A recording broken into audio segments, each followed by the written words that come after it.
centuries, there have been much conflict over the Korean Peninsula. It began with the Joseon Dynasty, which ruled over the Korean Peninsula from 1392 till Japanese occupation in 1910. This was a time period when Korea was not divided. Joseon Korea suffered many invasions, the first from the Japanese, and then followed by Manchu China. These two empires wanted Korea as part of their expanding empires for its prime location.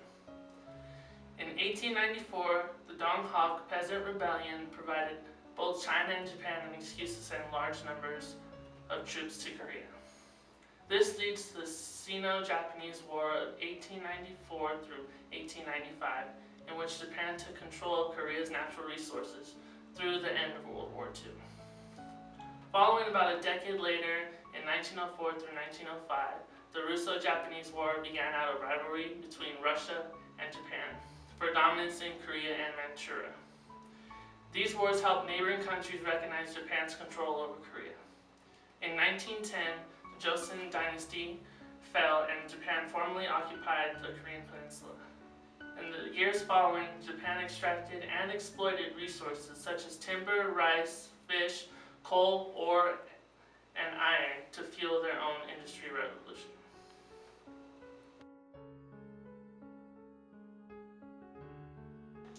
During World War II, Japan remained in control of Korea until its defeat by the United States.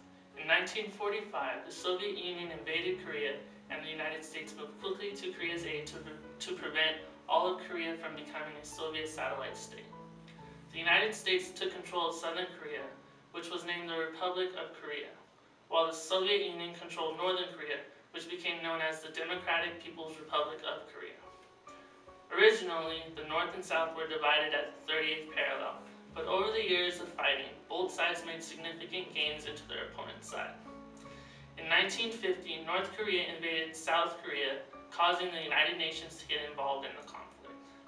The United Nations responded to the attack by adopting a resolution that condemned the invasion as a breach of the peace. The United Nations also provided troops from 15 different countries to fight under the United Nations command. The United Nations tried to enforce peace when the fighting broke out, but it was not until July 1951 that the peace talks began in several different locations.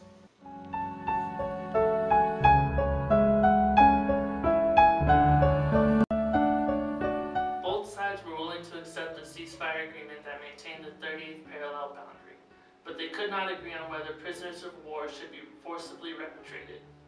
In July 1953, the Democratic People's Republic of Korea and the People's Republic of China and the United Nations signed an armistice agreeing to a new border near the 38th parallel as the demarcation line between North and South Korea. The Republic of Korea abstained from signing the armistice. Both the North and South patrolled the demilitarized zone around the boundary line. In October of 1953, the United States and the Republic of Korea signed a mutual defense treaty that involves the U.S. troops patrolling the demilitarized zone. In the end, the armistice was only a ceasefire agreement, not a formal peace treaty ending the war.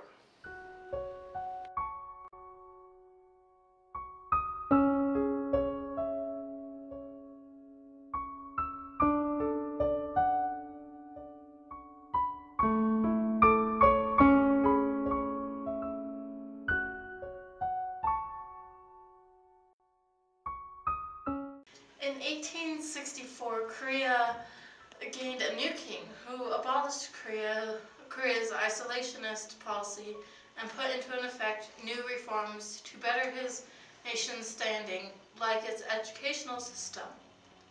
By 1907, missionaries had 508 primary and 22 high schools running, in addition to the traditional Confucian schools for the wealthy.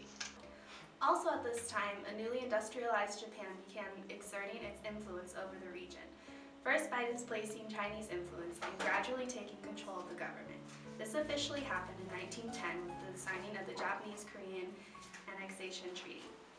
The Korean economy reached its peak between 1910 and 1940 when the Japanese colonized Korea, because the industrialized country brought its technology with them. But because it was the Japanese that brought about Korea's industrialization, the majority of factories and upper-level positions were in the hands of the Japanese businessmen. Between 1910 and 1945, there were many atrocities that were committed. Based on Korean statistics, 46,948 Koreans were imprisoned, 7,509 were killed, and 15,961 wounded. Japanese statistics claim that 8,437 were imprisoned, 553 were killed, and 1,409 were wounded. It is still a debate whether or not comfort women were forced, and if soldiers were forced into World War II. Comfort women were prostitutes.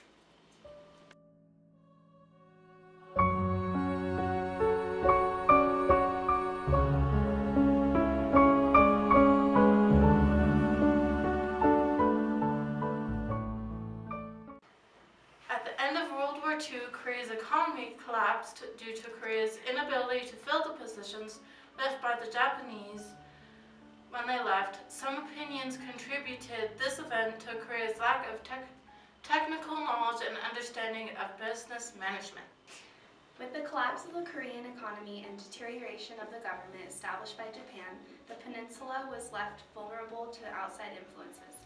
In the north, the Chinese, backed by the Soviet Union, took over and pushed for a communist government under the leadership of Kim Il-sung. In the south, the U.S., with support from the UN, pushed for a democratic government. In early 1948, the UN set up an opportunity for the Koreans to choose their style of government.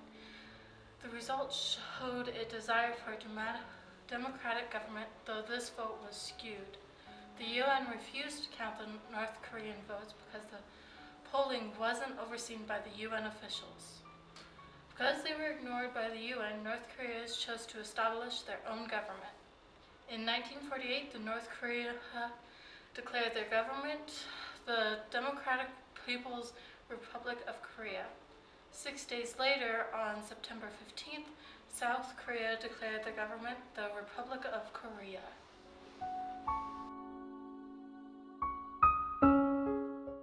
You know, the armistice ending the Korean War was signed on July 27, 1953. Though the military violence ceased, no treaties were signed, and Korea was unchanged politically. So technically, it's still up to debate if North and South Korea are still at war. The country remains split into a communist-supported North faction and a UN-supported South faction. Another interesting fact that I noted was that we still have troops occupying the border to this day.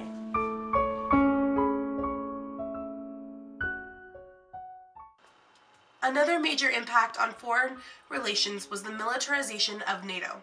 The Allies making up the organization agreed that a conventional defense force was crucial in the face of a growing Soviet nuclear threat.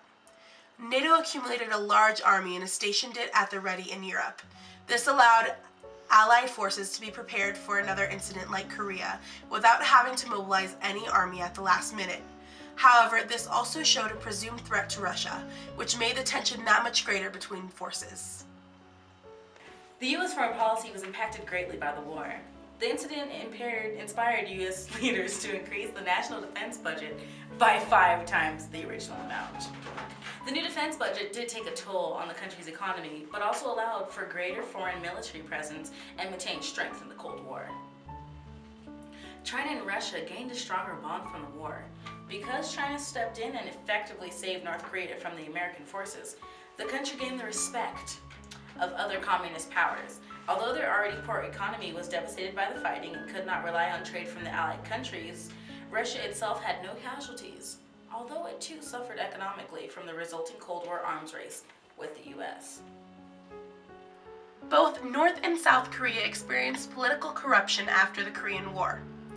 With no political reforms made by UN forces, South Korea's elected president, Syngman Rhee, was able to manipulate the constitution, backed by military force, to allow himself a 12-year reign before being forced to resign.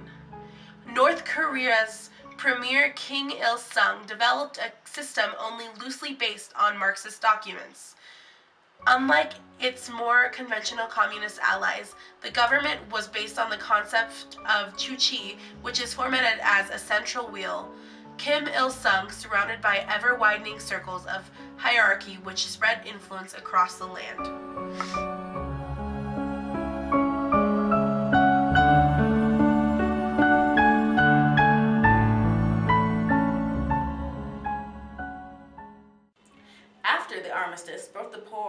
pro and anti-communist armies agreed to each retreat 2 kilometers from their defensive positions. The 4-kilometer gap left by the retreat became known as the Demilitarized Zone, or the DMZ, the most heavily protected border in the world.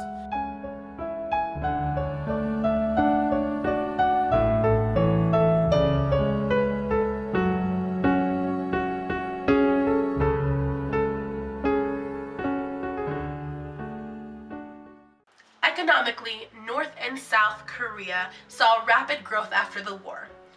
North Korea made reconstructing its industrial complex its first priority. When completed, the nation instituted short-term economic plans focusing on industrial goods, making record growth until reaching its peak potential in the 70s. The cornerstone to the quick recovery was a socialist leader-subject relations philosophy called Hyunji Chido, meaning on-the-spot guidance. Premier Kim Il-sung made numerous personal trips to towns and worksites across his nation to inspire subjects to push themselves harder for the good of the country. The visits were a key morale booster for workers and were necessary for national excellence. South Korea also executed several 5-year plans to improve its economy, growing their economy by 36% in 10 years. Unlike North Korea, though, the South relaxed trade restrictions in order to prosper from export goods like textiles, clothing, and electronics. And with that being said, I'm going to take you to this picture. Okay, and here we have a picture. Now, what I wanted to do when I showed this picture, honestly, I wanted to show the desensitized mint, if I could say that, of how wars affected North Korea and South Korea. And so the picture that I chose was, obviously, you see this giant tank in the background, and you see a young girl and her baby brother, I'm assuming. And what you see is they're just walking around, and they don't look at all shocked by the fact that there is a giant tank. And I just want to show in the background the fact that it's an everyday kind of ordeal that they're facing, simply because they're not surprised at all. They're kind of looking at the camera like, why? And so I wanted to really show this fact to show that war wasn't really new to them. It's just, what are we going to do next? How are we going to affect this? I thought this picture would really tie in, you know, a lot of the emotions that are going on to this war. Not just, you know, how it's changing economically as a country, how it's changing politically as a country, but simply how each and every person has been affected by this.